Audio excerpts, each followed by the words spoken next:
diamati atau diukur dan nilai bervariasi, yang akan diteliti itulah variabel penelitian. Nah, itu nanti kalau di manajemen, di itu ya, di metodologi penelitian.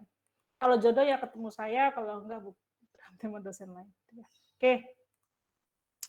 Sampai sini jelas untuk variabel ya. Jelas. Oke. Saya rasa sudah diajarin. Nah, ini jenis data. Tadi kan dijawab juga dari primer, sekunder, tersier itu juga bagian dari jenis data. Tapi secara umum, inti utamanya bahwa data itu dibagi menjadi data kualitatif dan data kuantitatif. Ingat-ingat ya. Ingat-ingat. Ini kenapa harus sudah di luar kepala dan sudah dipahami, karena nanti kita sering akan berbicara ini. Jadi data itu ada dua, kualitatif dan kuantitatif. Data-data yang masuk dalam kualitatif itu biasa data-data yang ada kategorinya, ada pengelompokannya. Kalau bingung kategori itu maksudnya dikelompokkan. Jenis kelamin itu kategori ya, karena ada pengelompokannya, ada laki-laki, ada perempuan. Tingkat pendidikan itu kategori, ada SD, ada SMP, ya nggak, ada pengelompokannya atau kategori. Itu namanya kualitatif.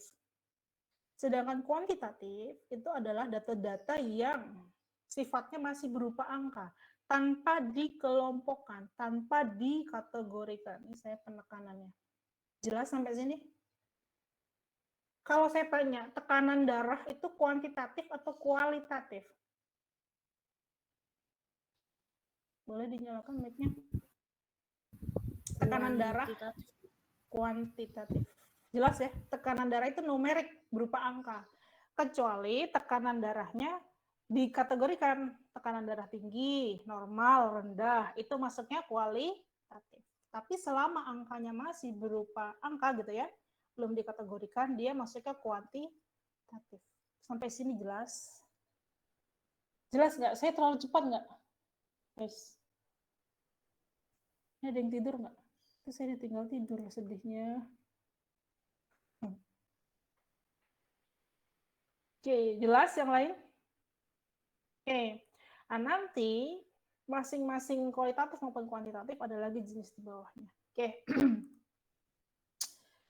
nah ini untuk untuk data yang numerik atau kuantitatif, ya itu lagi dibagi lagi. Ada yang jenisnya discrete, ada yang jenisnya continue. Ada yang jenis datanya discrete, ada yang continue. Kalau discrete itu dia biasanya bilangan bulat, hasil dari menghitung, mendapatkannya itu hasil dari menghitung. Kalau continue itu berupa angka, namanya numerik tuh kuantitatif tuh berarti angka ya, jangan bayangkan ini kategori ya, berarti angka, tapi dia bisa desimal dan hasil dari mengukur, tidak bisa hanya dihitung tapi harus diukur.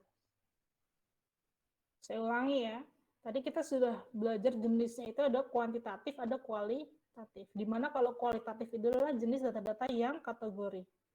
Kalau kuantitatif adalah data numerik. Sedangkan numerik itu ada jenisnya lagi, ada discrete, ada continue. Kalau data discrete itu biasanya bentuknya bilangan, dia jarang ada koma atau desimal, dan hasil dari menghitung. Jelas ya, hasil dari menghitung. Dia dihitung saja sudah cukup bisa mendapatkan data itu. Tapi kalau data continue, itu harus diukur, dan biasanya ada desimal, ada koma-koma. Contoh, tinggi badan di sini. Tinggi badan itu masuk data continue. Bisa nggak kita menghitung tinggi badan? Nggak bisa.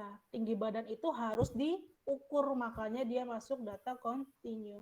Dan ada koma. Bisa aja 162,5. Oke, kalau data discrete misalkan jumlah anggota keluarga bisa dihitung nggak? Bisa ya. Kalau nggak cukup pakai jari tangan, ya jari kaki ikut, ya nggak? Oke, bisa. Tidak perlu diukur. Sekarang saya tanya, kalau jumlah pulsa, itu data discrete atau continue? Jumlah pulsa kita. Ayo. Pulsa. Continue bukan ya, Bu? Continue. Diukur ya. Karena kita menggunakan menelpon, ya nggak? WA, paket, persekian kilobytes berapa ya. Jadi harus diukur, tidak bisa dihitung. Jelas? Kalau isi duit di dalam dompet, itu discrete atau continue?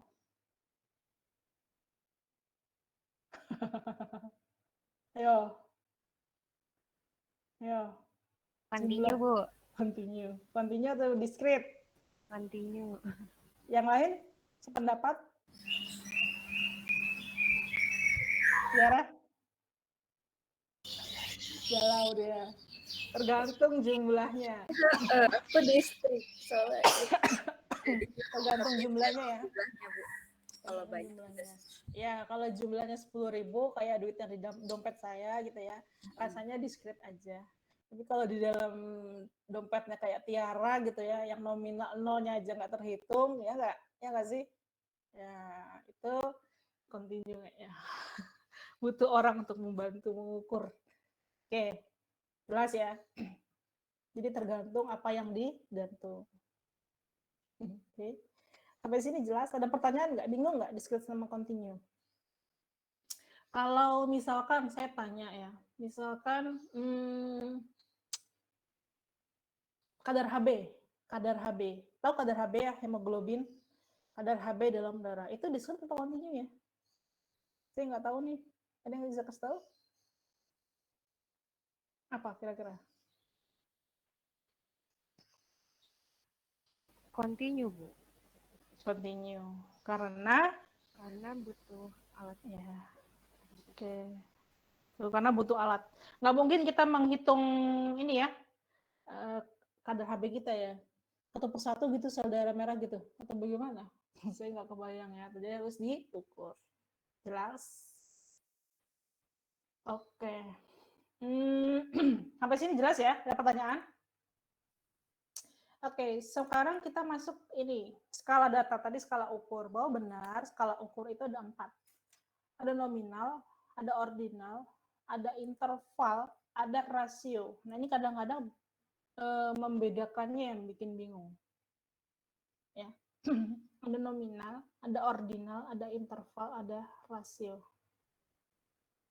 Oke. Nah, kalau kita lihat dari keempat ini, sebetulnya ada 2 kelompok. Ada kelompok skala nominal yang biasa dipakai oleh data yang sifatnya kualitatif, atau data yang kategori. Ada skala pengukuran yang biasa digunakan untuk data yang kuantitatif. Oke. Skala ukur ya, skala ukur yang biasa digunakan untuk data yang kualitatif itu adalah nominal dan ordinal. Kalau skala data atau skala ukur ya, skala ukur yang biasa digunakan untuk data yang kuantitatif adalah interval dan rasio. Jelas itu. Oke, coba saya stop share. Ini sering salah nih, jadi saya harus. Tapi ini udah pada bisa lah ya. Jadi saya sepintas-sepintas aja lah, udah pada jago kayaknya nih, ya kan? Ya nggak sih? Statistik keluar kepala ya? Apa saking di luar kepalanya? Oke, bentar. Kelihatan nggak? Kelihatan, guys? Kelihatan, Kelihatan Bu. nggak? Oke. Jadi gini, skala itu kan ada 4 ya. Ada nominal, maaf ya kalau tulisan saya jelek ya. Ada nominal, ada ordinal,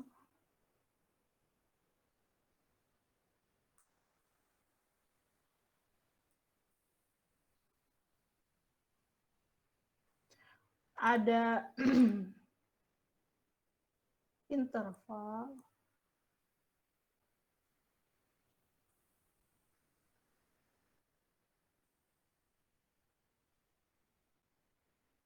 ada rasio. Oke, ini belajar terakhir di mana? Statistik 1 ya? Ya nggak? Statistik 1 bukan? Ini ya, 2 skala ukur yang ini itu biasanya digunakan untuk data kualitatif. Ini untuk kualitatif. Atau tadi yang saya jelaskan adalah dia datanya berupa kategori.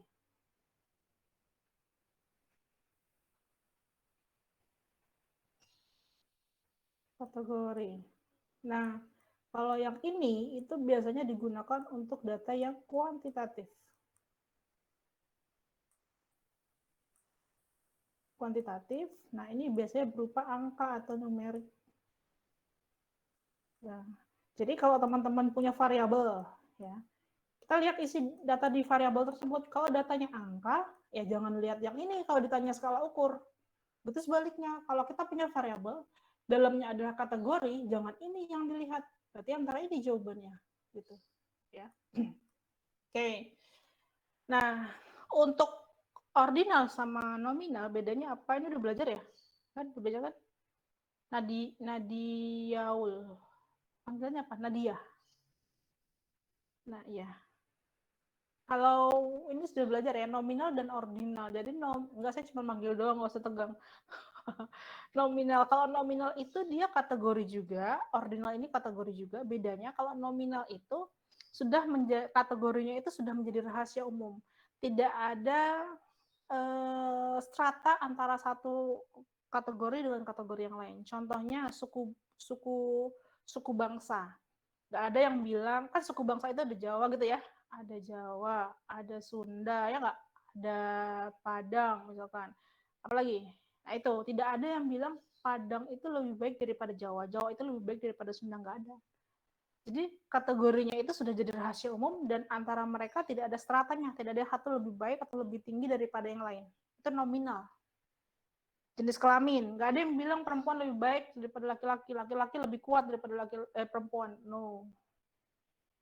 Sorry Jack, sekarang sudah, ya enggak? Oke. Nah, kalau ordinal, dia kategori, tetapi antara satu variabel dengan variabel yang lainnya, itu ada tingkatannya. Ada stratanya, ada satu lebih tinggi dari yang lain, satu lebih rendah dari yang lain, satu lebih kuat dari yang lain. Kalau ada seperti itu masuk ke ordinal.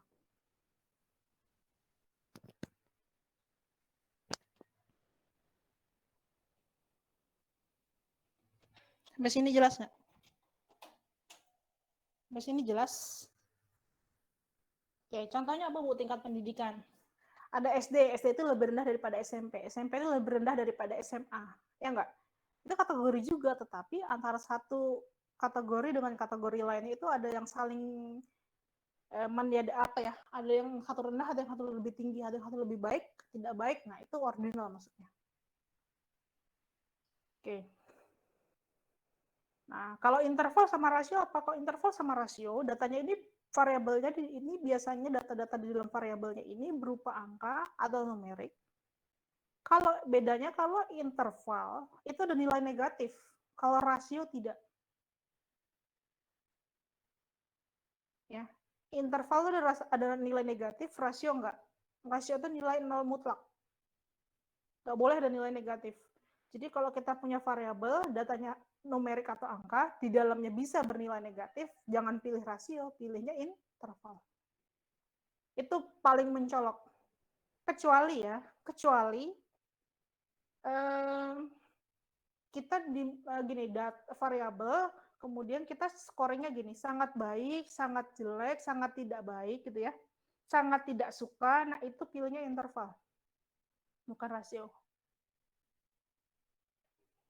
Gitu. Oke.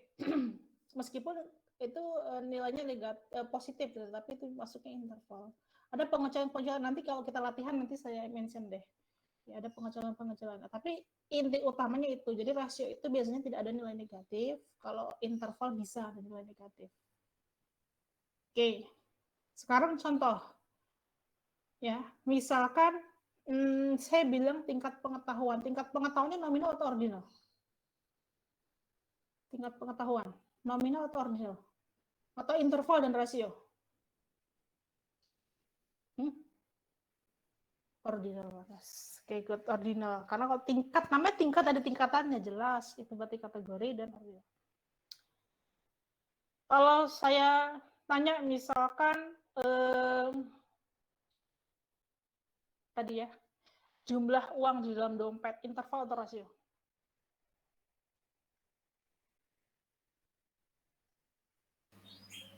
Rasio bukan? Oke. Jadi nggak boleh negatif ya? Isi di dalam dompet tuh nggak boleh negatif. Kalau hutang? Kalau hutang interval. Interval. Dan Oke.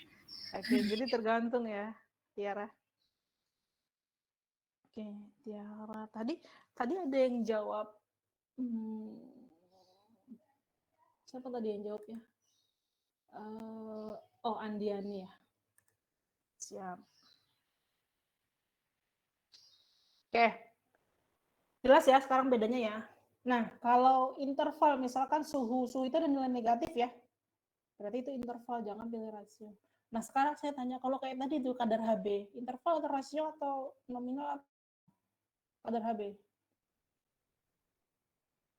Kadar hemoglobin. Kadar hemoglobin itu masuk data kategori atau numerik? Ayo. Itu dulu dipilih. Numerik. Nah, dia bisa bernilai negatif atau tidak? Kadar hemoglobin. Nggak bisa, berarti rasio. Begitu caranya ya. Jelas. Nggak mungkin seseorang kadar Hb-nya negatif, pasti di balik papan. Meninggal ya. Meninggal kan pasti di balik papan kan? Semua orang meninggal di balik papan ya. Oke, jelas. Jelas. Itu nanti kita latihan ya. Nanti kita sambil berjalan. Tapi itu intinya sudah harus tahu. Oke. Ada pertanyaan nggak untuk skala data? Oke. Saya kecepatan nggak ya jelasinnya ya? Jelas. Atau terlalu ini? Terlalu cepat? Oke. Kemudian, nah ini, mana yang lebih penting, valid atau reliable? Kalau valid itu valid tuh gini. Misalkan gini, tadi saya mengukur status gizi, setuju ya? Tadi kan saya contohnya mengukur status gizi kalian ya. Contoh mengambil datanya saya mengukur status gizi kalian. Oke. Kalau valid, yang namanya valid itu tepat, akurat, sahih. Itu maksudnya gini. Kalau saya menimbang berat badan orang dewasa menggunakan alat ukur timbangan berat badan orang dewasa dengan cara dan prosedur yang tepat, step-stepnya oke, itu tepat, valid. Ya. Nah, tapi kalau reliable tuh gini, konsisten. Saya ngukur, si Tiara nih, saya ngukur sekarang berat badannya, 48, saya suruh turun. Saya ukur lagi kedua, 50, saya suruh turun. Saya ukur lagi, 51. Itu namanya tidak konsisten atau tidak reliable. Maka sebaik-baiknya data yang paling baik adalah reliable atau konsisten. Karena di dalamnya sudah pasti valid.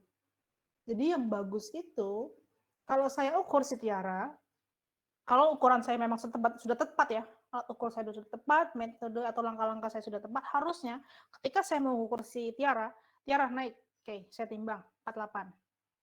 Turun, naik 48,1, nggak jauh dari 48. Naik lagi 48, itu berarti data saya sudah reliable. Jelas sampai sini?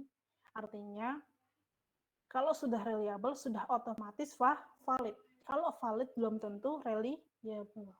Yang kita cari adalah data yang reliable. Jelas? Oke. Bu, antara pengukuran pertama, kedua, ketiga, selisihnya berapa? Itu harusnya diajarkan di pengukuran status gizi PSG ya, penilaian status gizi. Itu selisihnya 0,5, paling tinggi. Jadi misalkan kalau ditimbang Tiara 48, kalau selisihnya masih 48,5 itu masih reliable. Tapi kalau sudah kayak tadi 51, 50, itu 72 kilo ya, bedanya itu sudah tidak reliable. Berarti jangan-jangan tidak valid. Cek dulu alat ukur Anda, cek dulu cara step-step Anda mengukur seseorang. Jelas sampai sini ya. Tapi kalau data kita sudah reliable, artinya sudah konsisten, pasti valid. Cara mengukurnya valid, alat ukurnya valid, jelas sampai sini. Ya.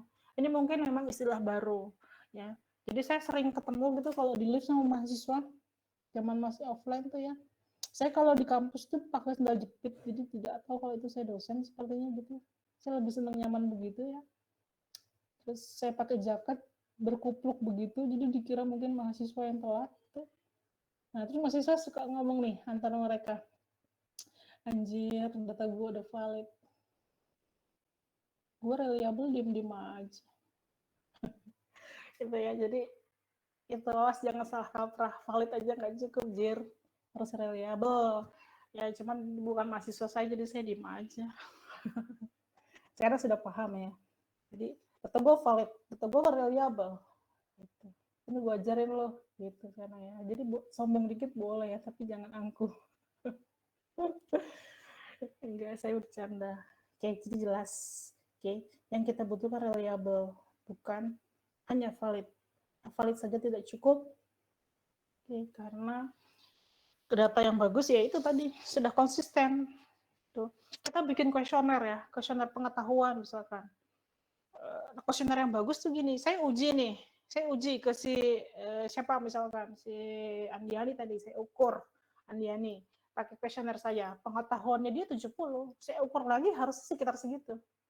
Kalau saya ukur 70, berikutnya 90, wah berarti belum reliable kuesioner kita.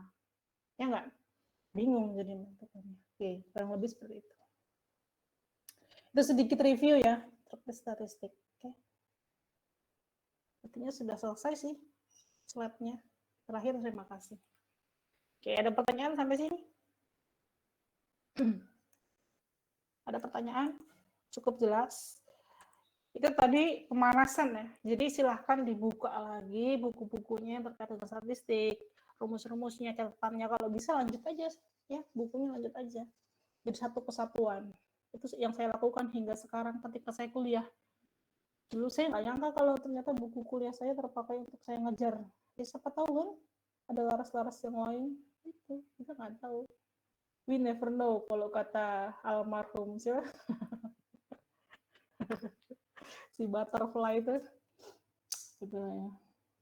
Oke, jelas? Jelas guys? Ada pertanyaan? Silakan. Kalau masih bingung, sudah cukup? Opa sidik. Ya, silakan.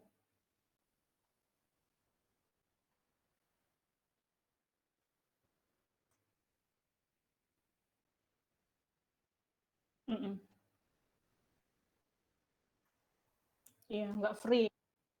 Iya, itu nggak free berarti. Cari yang sudah free aja. Ya. Iya, tapi ada yang sudah di atas 20 kok yang free. Supaya tampilannya nggak jauh-jauh beda. Oh, saya punya buku, guys. Saya punya buku, silakan di ini, saya promo yes. Ajang promosi ya.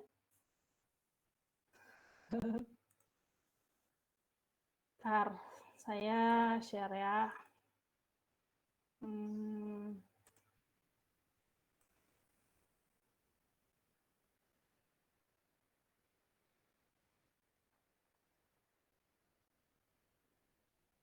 Oh, bisa ya. Bentar.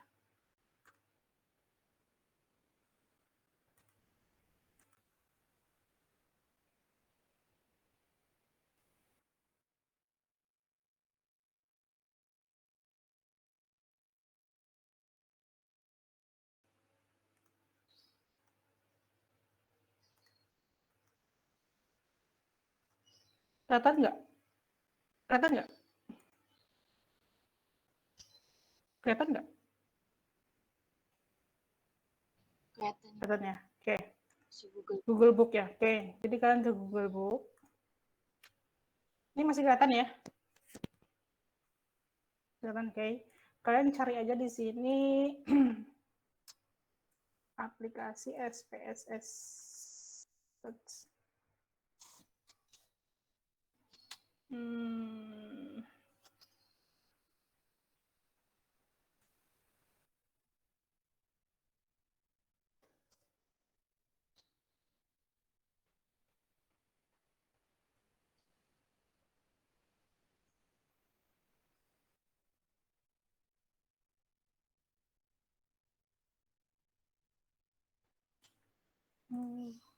Oh, nggak ada ya?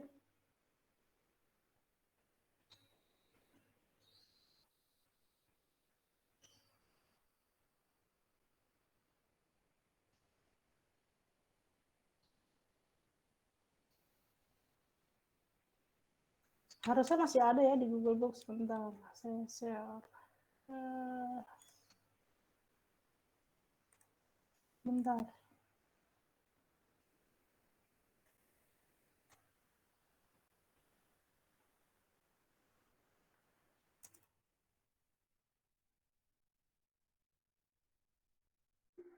Oh, maaf.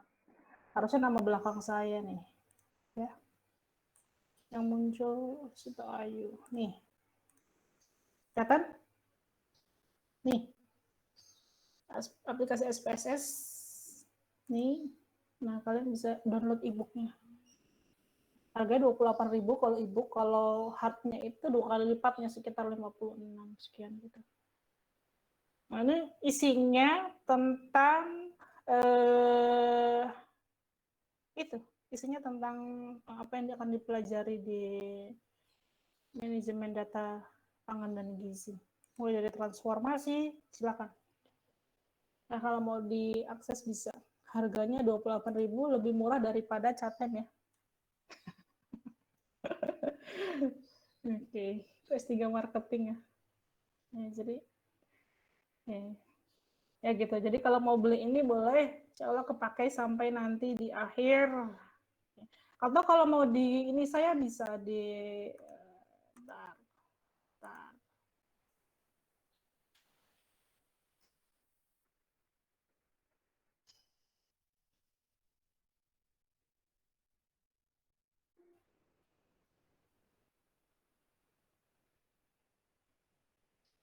Mau ke Google Scholar saya bisa nih.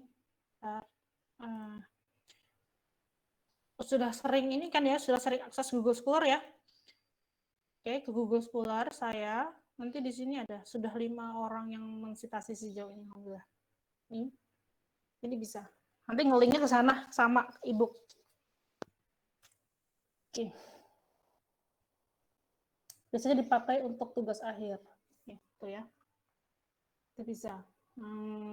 Saya ada video untuk cara mendownload ininya juga, ebooknya. Nah, ya, pokoknya jualan lah ya. Oke, ini kenapa saya menulis ini? Saya mengajak Bu Nina atau lagi Bu Nanda dari Rekam Medis karena banyak permintaan dari mahasiswa waktu itu, Bu, ayo dong nulis buku gitu.